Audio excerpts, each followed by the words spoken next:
Coordination committee और चुनाव प्रबंधन की एक अहम बैठक हुई। बैठक कैबिनेट मंत्री रोहित ठाकुर की अध्यक्षता में हुई, जिसमें कई बड़े नेता शामिल हुए। बीते कल ये बैठक रखी गई थी। बैठक के बाद रोहित ठाकुर ने कहा कि शिमला नगर निगम चुनाव जीतकर कांग्रेस हिमाचल में चुनावी जीत का हैट्रिक लगाएगी। उन्होंने साथ ही कहा कि पहले कांग्रेस ने लोकसभा का उपचुनाव जीता, फिर विधानसभा चुनाव और अब शिमला नगर निगम चुनाव जीतकर हैट्रिक लगाने की तैयारी है। बीजेपी पर हमला बोलते हुए रोहित ठाकुर ने कहा कि बीजेपी में भारी गुटबाजी है। चुनाव के समय पार्टी नेतृत्व में बदलाव के दौर से गुजर रही है। बीजेपी की हार तय है।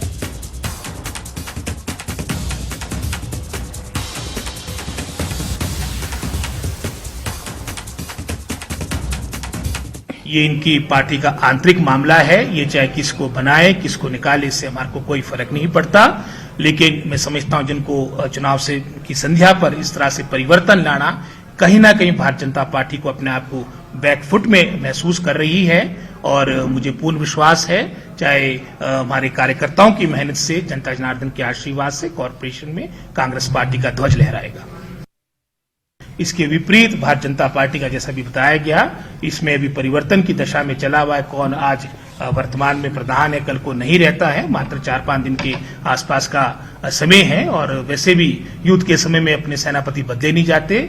ये मैं समझता हूं उनकी वीकनेस को, उनकी कमजोरी को शो कर रहा है।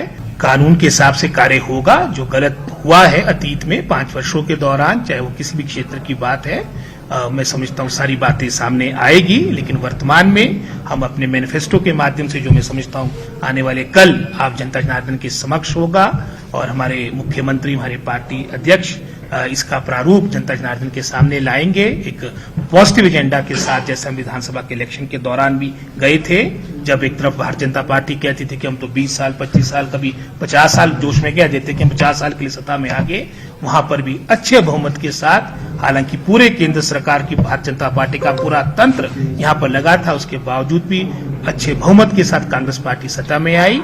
और अब भी मैं समझता हूं इस कॉर्पोरेशन के इलेक्शन में अच्छी सीटों के साथ, जो मैं समझता हूं 5 वर्ष से। एक बार फिर से हमारे सहयोगी रणबीर ज्यादा जानकारियों के साथ इस खबर पर जुड़ गए हैं।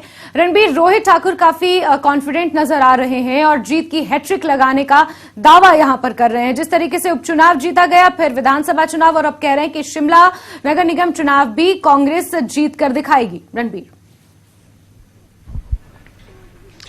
जी हाँ, देखिए ये दावा जो है न केवल रोहित ठाकुर कर रहे हैं, बल्कि जो तमाम मंत्री हैं वो इसका दावा कर रहे हैं और मुख्यमंत्री भी कॉन्फिडेंट जो है नजर आ रहे हैं। लेकिन ये तो देखना होगा कि जनता किस तरह का फैसला यहाँ पर करती है। लेकिन जहां तक चुनावी रणनीति की बात करें, चुनावी घोषणा पत्र की बात करें, उसको लेकर ये कहा जा रहा है कि शायद आज शाम तक के चुनावी घोषणा पत्र कांग्रेस जो है जारी कर सकती है। इसमें मुख्यमंत्री के रहने की भी उम्मीद जताई जा रही है। जो कांग्रेस के कुछ बड़े नेता हैं और जो मंत्री हैं जिन पर जिम्मेवारी दी गई है चुनावों को लेकर, जो अहम जिम्मेवारियां सौंपी गई है, उनमें से कुछ एक जो मंत्री हैं या कुछ बड़े नेता हैं, सीपीएस है या विधायक है, वो भी इसमें शामिल हो सकते हैं जब इस घोषणा पत्र को जारी किया जाएगा। देखना होगा कि क्या कुछ वायदे इसमें किए जाते हैं।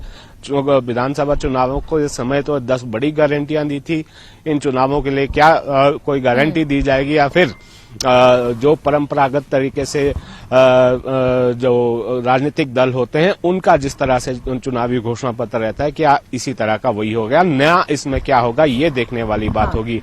वैसे एक जानकारी अभी ये भी निकल कर आई है कि इस चुनावी घोषणा पत्र को जारी करने से पहले एक प्रेस कॉन्फ्रेंस जो यहाँ शिमला शहर से कांग्रेस के विधायक है हरीश नारथा वो करेंगे। 11:30 बजे ये प्रेस कॉन्फ्रेंस रखी गई है और उसमें भाजपा की तरफ से जिस तरह से हमले किए जा रहे हैं, पिछले कल शाम को भी हमने देखा कि नेता प्रतिपक्ष जयराम ठाकुर छोटा शिमला में प्रचार करते हुए नजर आए थे, तो एक बार फिर उन्होंने कांग्रेस को निशाने पर लिया था और जो संस्थाओं को डीनोटिफाई करने का जो मुद्दा है उसको भी उठाया था। इसके अलावा तमाम सारी बातें जो वायदों को लेकर, गारंटियों को लेकर जो है कांग्रेस की तरफ से कही जा रही है, उस पर जो है वार जयराम ठाकुर ने किया था। और जो जितने भाजपा के तमाम नेता प्रचार में जुटे हुए हैं, जिस तरह से हमला बोल रहे हैं शहर के भीतर, तो उसका जवाब जो है हरीश नारथा दे सकते हैं। तो ऐसा माना जा रहा है कि जो चुनावी घोषणा पत्र जारी होगा उससे पहले एक ये प्रेस कॉन्फ्रेंस की जाएगी। उसके बाद शायद ये हो सकता है कि दोपहर बाद या शाम तक कांग्रेस की तरफ से इसको लेकर कोई सूचना दी जाएगी और बड़ा ऐलान इसको लेकर किया जा सकता है। जैस्मिन।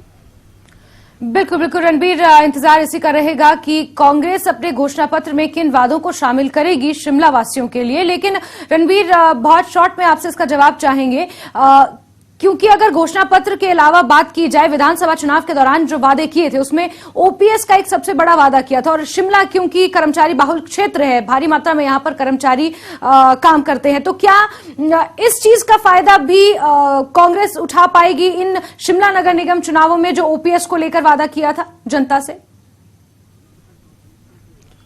जी हाँ, देखिए, एक तो जो प्रक्रिया की बात होती है वो प्रक्रिया तो शुरू हो गई है। जो एनपीएस का शेष जो कटना बंद हो गया है 1 अप्रैल से, उसको लेकर देखना होगा कि कर्मचारियों के भीतर क्या है। हालांकि जो ऑप्शन देने की बात कही थी उसको लेकर कंफ्यूजन बहुत सारा था। ओपीएस को लेकर कर्मचारी यहाँ पर काफी संख्या में रहते हैं, तो देखना होगा कि जिस तरह से कांग्रेस सरकार चल रही है, कर्मचारी जो है, कर्मचारियों की ज्यादा नजर रहती है सरकार के फैसलों पर, और कागजों में क्या कुछ निकल कर आता है कर्मचारी को भली भांति जानते हैं। तो यहाँ पर देखना होगा कि कर्मचारी किस तरह का जो है यहाँ पर जो है अपना मन बनाते हैं।